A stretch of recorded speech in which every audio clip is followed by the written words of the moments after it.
So now let's talk about sound. Sound. See, I am speaking, okay? So that is because you can hear me because I am producing some sound, okay? So how is this sound produced? So when anything vibrates, the sound is produced. Okay, so over here I'm speaking and I'm producing sound because of the vibrations of my vocal cords. Okay, so if anything vibrates, then the sound is produced.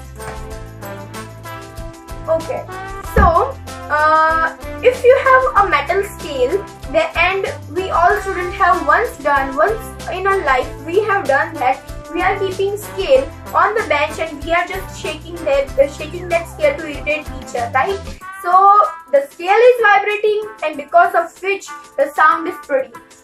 So this is how the production of sound occurs. Like sound produces only and only because of vibration. Vibration of any object can produce sound. Okay. Then comes propagation of sound. Now sound propagates and travels due to the compression and rarefactions. Okay, so this is how sound travels. Like you have seen earthworm walking, right? How the earthworm walks? Like it compresses, it rarefacts. It compresses, it rarefacts. Like that, sound produced. Firstly, it is compressed, then it moves along like this. Okay, so this is how the propagation of sound is done. Now, sound needs a medium to travel. Now, this is, stated by, let's take a jar, a vacuumed jar, and we will put the phone inside it, and we will leave the jar open. Now if we will ring the phone, then we will be able to hear the voice of the phone, like of the ringtone. But when we keep its lid closed, we will take out the vacuum. With the help of vacuum, we will take out the air inside from its inside, and then we will ring the phone. Then that phone will not ring, like it will ring, but it has no medium to travel, so we won't be able to hear. As this compression and rarefaction should be along till the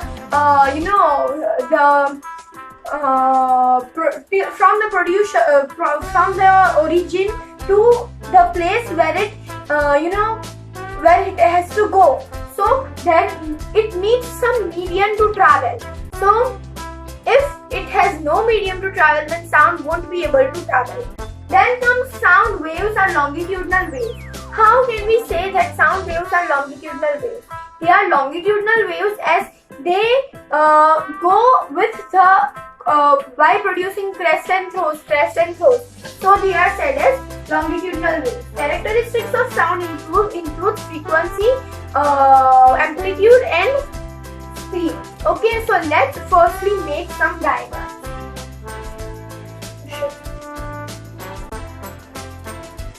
Yeah. So this is the sound wave.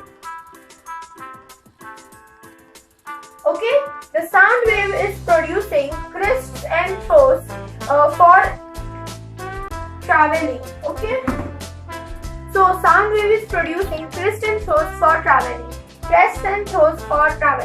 Now frequency. What is frequency? So number of times the sound wave produces oscillation and a number of time in a second, that is known as frequency. The number of oscillations produced, the number of crystal force, a pair of crystal force produced by the sound wave in a particular time, like in a second, is known as its frequency. Frequency of sound wave decides its pitch, like how strong it would be. Like girls have higher frequency of sound, so it seems very sharp voice, while boys have lower frequency of sound, means it is not like this, means in girls voice it will be like this, okay, but in boys voice it will be like normal one. So the sound, it is not very hard of girls because its frequency is more, while boys have greater lower frequency of sound, so it has hard voice. Okay, then comes amplitude. Now what is amplitude? Amplitude determines the loudness and softness of the sound. Okay, so loudness and softness of the sound is defined by amplitude.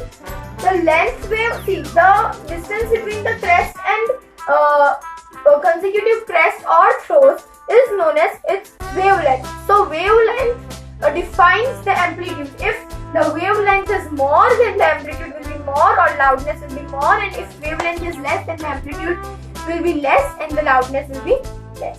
Then comes speed. Now speed of sound is wavelength into frequency.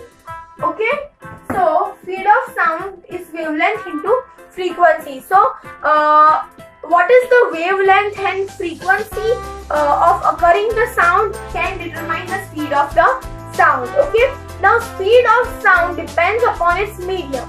If in solids, the speed of sound is maximum because particles are very near to each other. In liquids, the speed of sound is moderate as particles are nearly loosely pegged, and the speed of sound in gaseous state is very low, as there are lots and lots there is a lot of space between the particles of gases. Okay, then comes reflection of sound.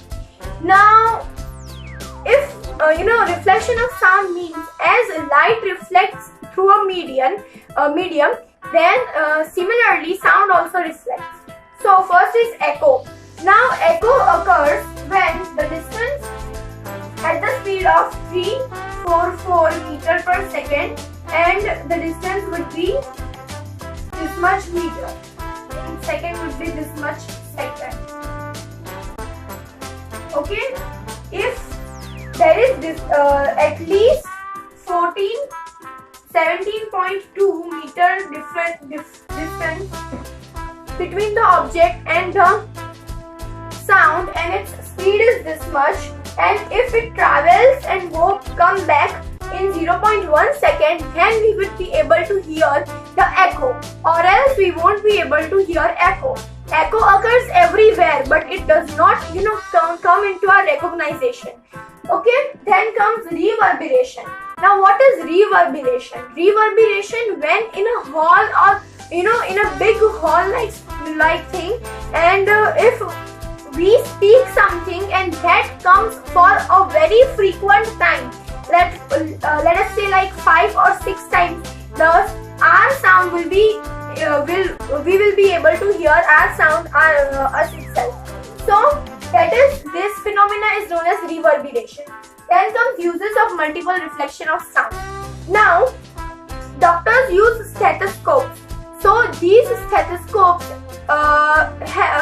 when they put on our heartbeat, the multiple reflection of sound occurs in that tube-like structure, and then they are able to hear those sounds by their ears, by those plugs.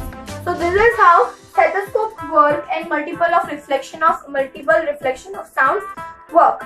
Then if we say that there is a cinema hall, and in cinema hall the walls are made up of soft material, because of which they can absorb the sound, and they are made up of soft material because they can reflect the sound. They would reflect the sound less, and if they would reflect some, then it would be hearable. Okay, so this is why the cinema halls are made in this way.